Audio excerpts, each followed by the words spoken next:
respected dignitaries, business leaders, government leaders, experts, partners from the industry, friends, ladies, gentlemen, a very good morning. Inspired and guided by our maritime vision of Honorable Prime Minister Narendra Modi ji and our Union Minister of Ports, Shipping and Waterways, Sarbanand Sonowal ji, the country is now in the cusp of a large-scale development in the maritime sector. And I really congratulate WEEC for organizing a conclave on this most appropriate time. Surprisingly, it is also the first year completion of Vizhinjam Port. We officially started December 3rd, 2024, but around September is when we started berthing large vessels to test our capability. What is important is that the maritime vision was actually released in 2021. And one of the key findings of that is that India's cargo, almost 75%, 80% of it is getting transshipped outside of India, and we are losing about 200 and 220. This is old numbers, it is much more than what it is now. $1 million from an opportunity perspective. It's actually a cost that's to the exporter. It's a forex drain for the country, and it is making our exporters and importers not so competitive, right? So what happened so far, within less than a year's operation, the potential that is shown, right? So we are a little over 490 ships, inching towards 500 ships, and we crossed the million TEU threshold with less than a year of operation. So what does this say? That means basically that I'm running at more than 100% of my capacity within the first year of operations. So in a nutshell, what I'm just trying to tell is that we need infrastructure. We need infrastructure in a big way. If you actually look at India's port sector, so only 2 of the ports, is in the top 30 in the world. Why not 10? Why not 25? Why 30? Is because that's how we squeeze 2 ports inside, right? So that's the situation that we are in today.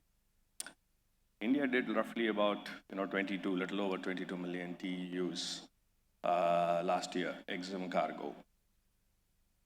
There are individual ports in the world that do more than what India is doing. That's the scenario that we are looking at. There was one port in China that did 51 million TEUs last year, right? So that's more than double of what the entire country did. So what we are seeing in this infrastructure area is a big gap in terms of where the world is and where our country is. So this is an urgent need. So when people talk to me about who's your competition, is an Indian port our competition, I say that no. India needs mega ports and mega ports, very, very fast, right? We had always been thinking, our thinking and thought process for whatever reasons, the last years has been very, very restricted. I think the new announcement of Vadhavan, which is about 21 million TEUs capacity, Galathea Bay, if it happens, these are all the mega ports that we plan. So that will propel our country's trade to a significant portion in the global scale. Because one side, what we are looking at it is a lot of services industry, a lot of incentives, a lot of China plus one as a strategy, or Vietnam and other stuff. We are just competing for manufacturing and other bases. But what is important is that if you don't develop the infrastructure necessary, we don't necessarily attract the capital that is needed, as well as to make these businesses a success. The reason I just bring this also, it has another advantage, right? When I say infrastructure, ports alone is not um, obviously enough. So one of our smallest struggles that we face today is, we have a world-class port that is ready in Trivandrum, Virinjam, but we don't have the rail connectivity and road connectivity yet properly to that, right? So how do we look at this holistically, right? So our trade means that we need to see it end to end. This is one of our requests is that Madhu Nair sir was talking about, alluding about it, is also how what the ask from the government is a lot of these different ministries are connected. And we need to have an easy way of shaking hands from the perspective of everything grows at the same time, and we have a holistic infrastructure. The second and most important thing is infrastructure and development of manufacturing and similar industries is what will bring a variety of jobs that kind of caters to skilled, semi-skilled, low-skilled population. With the income equality, increasing, a services sector might not be able to give that kind of a large employment opportunities, as well as your ability to attract or employ talent that is into various social and economical strata of the society. So the next point that I would really talk about is the vision document also talks about improving port performance, planning and optimization, automation, and so on and so forth. We could again proudly say that today India's first automated port that is there already. So we could in less than 10 months' time get the first machine to actual commissioning of the port that happened. So it also showed the world that India has the capability. Many of us did not have the experience and exposure of running or operating or installing or commissioning an automated terminal, but we could successfully do it in a very short period of time. So what does this also mean is that this created a proper equal opportunity employment or an opportunity to all kind of people in the ports world. It was when I joined this sector about 8 or so years back or 10 years back, it was a fairly male-dominated industry. But if you see today, we can proudly say that we have a lot of women crane operators and so on that is employed in our terminal. So the best in class of optimization, the best in class of artificial intelligence, digital twin, you name it, it's already kind of built, deployed, and running successfully in a country like us. I normally say that not many people know. When people talk about larger ports, they talk about Rotterdam because it's known for its automation, a scale and size, lot of ports in Singapore, and some are one or two in Middle East and China. It's surprising for many that the technology and the automation that we use at Virinjam is exactly the same as what Port of Rotterdam uses, the same organizations, the same company, but much more latest in terms of the machinery and version. We were late, but we got the latest, right? I kind of invite the larger industry group at any point of a time, in case if you are interested, please do visit. You don't need to travel to Europe to see how automation actually works.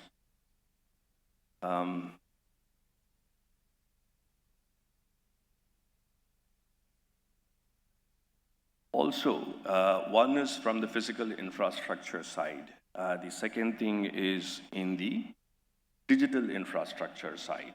So what we always miss is, if you see, The equipments were imported from other countries always. Ships were built in other countries. They were registered and flagged in different country.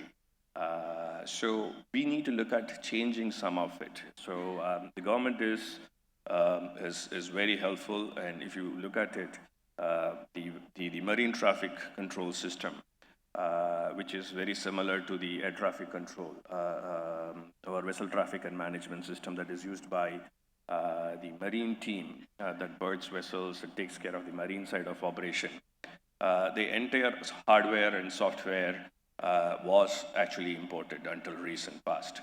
But again, we worked in collaboration with IIT Madras, and we have a locally developed digital twin and a VTMS system that was homegrown as part of Make in India. That's also built today and deployed. And I know all the major ports are also actually in the process of either building this or in terms of converting this from the perspective. So the reason I'm just telling you this is the more you have automated ports, the more you have systems and technology that is coming into picture, the more the men and machines are getting connected. It is very, very important that we have homegrown technologies, homegrown machines, and so on. So it is very heartening to see that there are few sectors that the government is already focused on. One is the shipbuilding. There's a lot of policies and procedures that is coming into picture.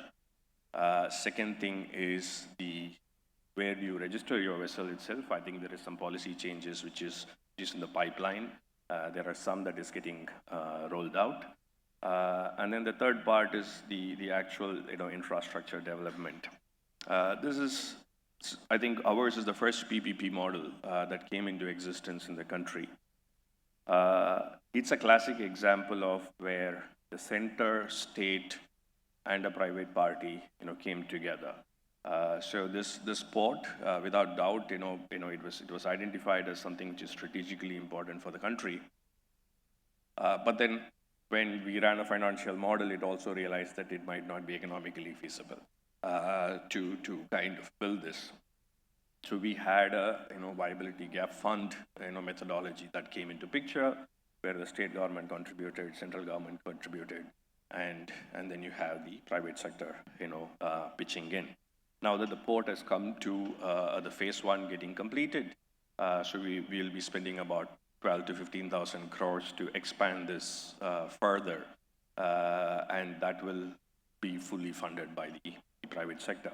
So this is a classic example of how you shake hands. It's not only about central government, it is not only about private sector, it is also about private, state, center, and private shaking hands. I think that is also something which is very, very critical. How do we kind of take this model to other states?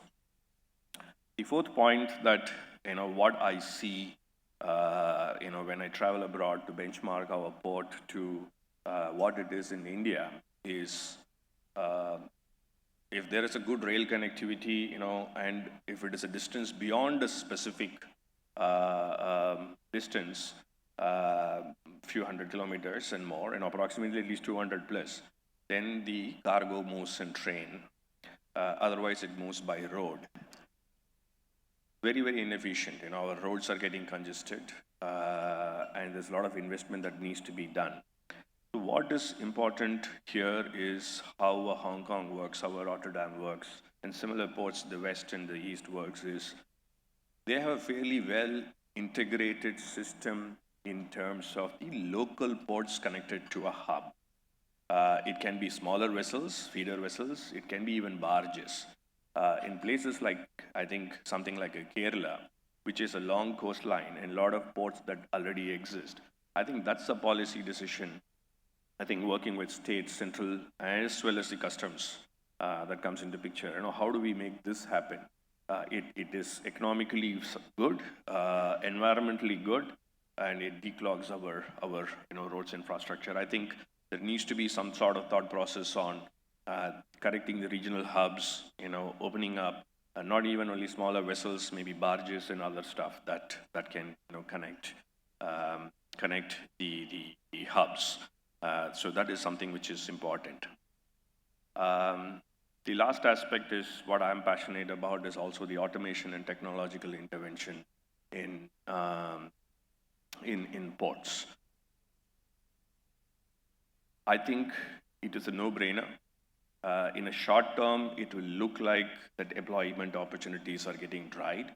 But if in a long term, if you look at it, the holistic picture, the impact that creates in and around the society, the industries that it bring in, will be a much more valuable stuff, right? So today,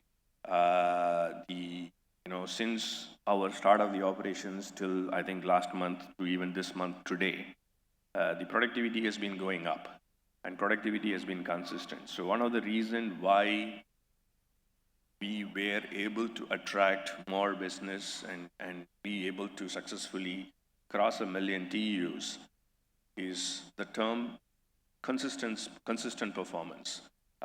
Technology can never ever beat human brilliance, but it can give you a consistency and a predictability.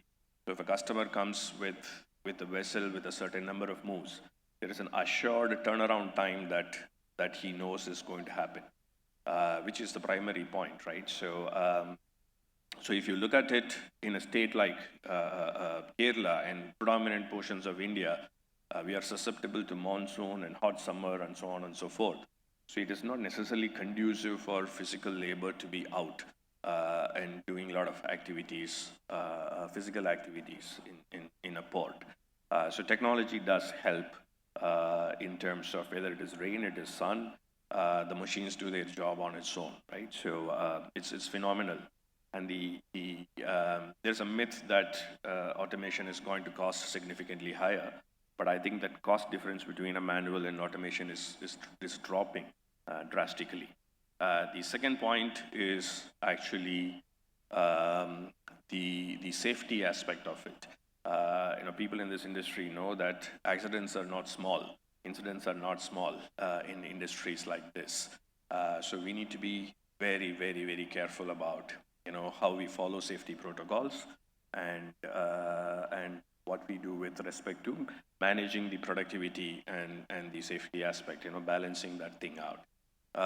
An automation and getting technology involved gives you an opportunity to eliminate the man-machine interface significantly. You see completely a manless operation, and I think dignity of labor, safe workplace, and an efficient workplace is driven through technology, adoption of technology. The last point which it came to my mind is also you have ports, you have infrastructure, you have technology, but every state is unique here. What kind of an industrial ecosystem that each of these states should develop? In a state like maybe Tamil Nadu or Gujarat or Maharashtra, you have land which is available in plenty at a fairly cheaper cost, but the land availability of a state like Kerala is significantly low, and it is very, very expensive, right? So what kind of an industry do you attract? And what kind of a policies that the governments need to come out with? It cannot be a blanket policy. It has to be state specific because every state is unique. I think that is also something that we need to look at it. And I see that in the next. I'm just also checking the time. I see that it's in the conclave. All these different areas are getting addressed, right from shipbuilding to port development to financing, and it is covering the entire gamut of end to end in this space. And I hope that there's going to be some productive outcomes and some interesting discussions that is going to happen. I thank the week. So it's born childhood memories. I grew up reading the week. My father is a big fan. So that's one reason why when somebody called me, I said, I'm going to be present during this event. I thank you for inviting us and be part of this wonderful event. And I wish all luck and have a great next 2 days. Thank you very much.